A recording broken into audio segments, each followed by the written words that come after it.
A few years ago I was walking through the woods off the beaten track a bit and I smelt this really overpowering sweet smell. Being nosy, I pulled back the undergrowth to have a look and found a dead body.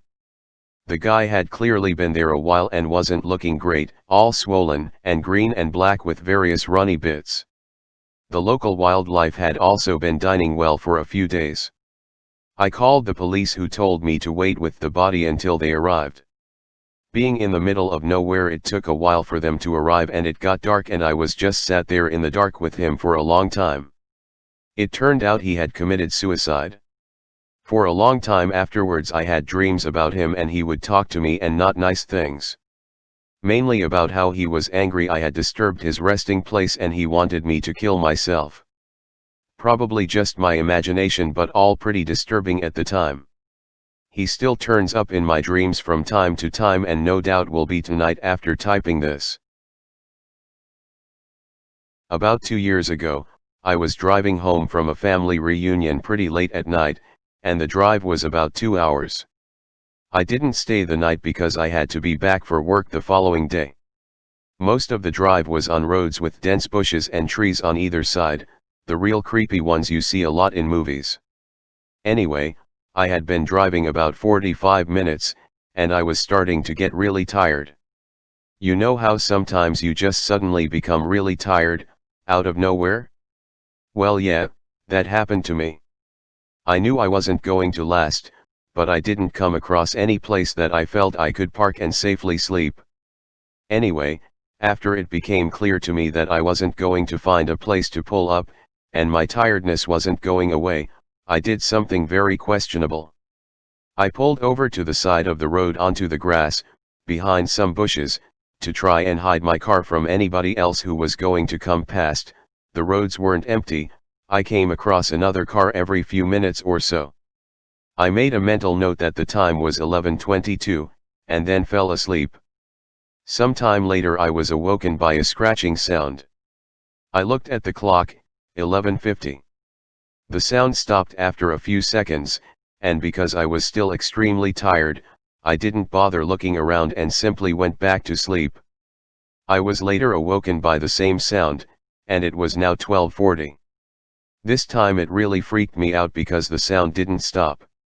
The thought ran across my mind that it was just an animal inspecting the car, but why would it return almost an hour after it had left the previous time? I looked in my rear view mirror and just managed to catch a glimpse of something running away into the forest.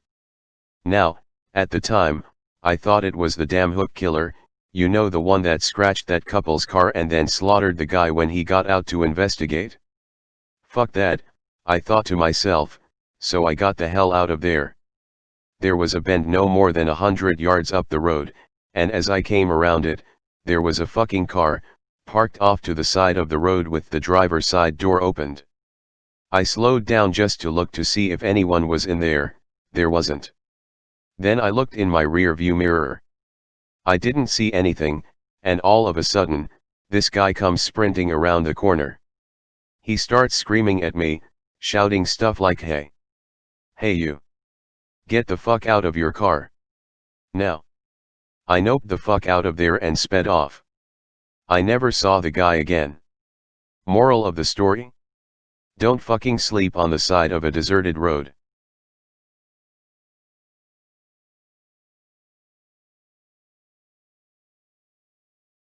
A few summers ago I went for a bike ride around midnight with a friend.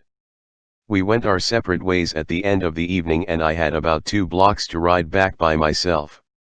Because of construction I had to ride on the sidewalk, but the streets were dead, but it wasn't a problem until right where I was about to turn left onto my street.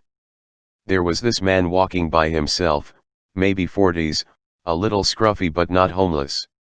The sidewalk was narrow and I didn't want to freak him out, so when I got about 6 feet behind him I said, "Hey, behind you." And he turned around and gave me the super angry look. I turned down me street and he started to follow me, literally screaming about how I was a fucking cunt and he was going to kill me and all that.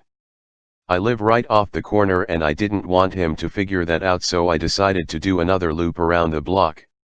That's not the scary part. The scary part is that when I looped back around and looked down the street, I saw him standing on my fucking front stoop staring out at the street like the motherfucker knew I lived there. He saw me ride by again, but he didn't say anything. I ended up going back to the friends, but my bike got stolen from the alleyway by the house 2 days later. Edit: the guy in question was definitely not actually homeless. We have a large population of mentally ill in that area, unfortunately, downtown of a medium-sized city, so if I didn't think the sidewalk was too narrow to pass otherwise I wouldn't have disturbed him. Half the scary part was that he looked pretty much completely normal for my area. That being said, I ended up texting my mom and she made the decision not to notify law enforcement until my bike was stolen.